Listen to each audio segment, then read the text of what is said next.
Hey judges, it's me, Shanya. Welcome back. Pull up a seat. This is going to take a minute. Listen, I decided that sometimes I need to dive deeper into topics.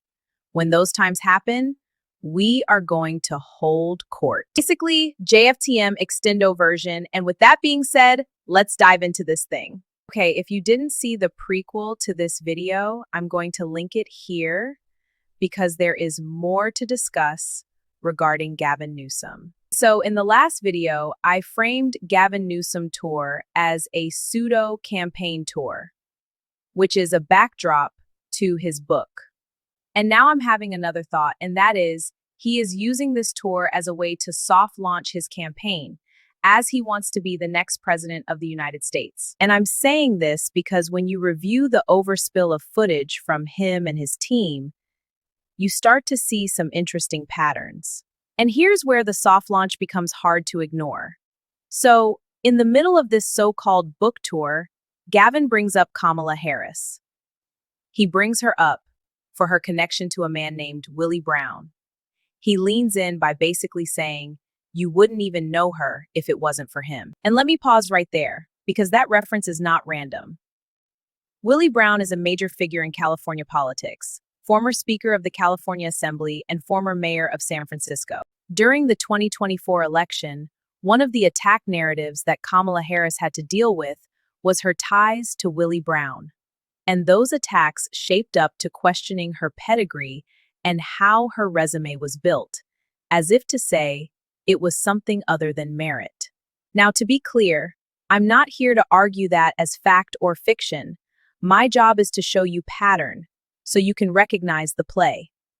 And so hearing Gavin evoke both names in the same sentence, no less, I don't see freestyle, I see strategy. And then there is this video with Usher. And this is where the pattern really starts to take shape. Because when you look at how his team is moving, you start to see the same playbook we've watched for years. Proximity politics. Standing next to Black American elite has become the shorthand for cultural credibility, and no one knows that more than Democrats. So I'm looking at that one through the same lens as that comment, and I land on one word: strategy. Like these different meetups have had the same look and feel.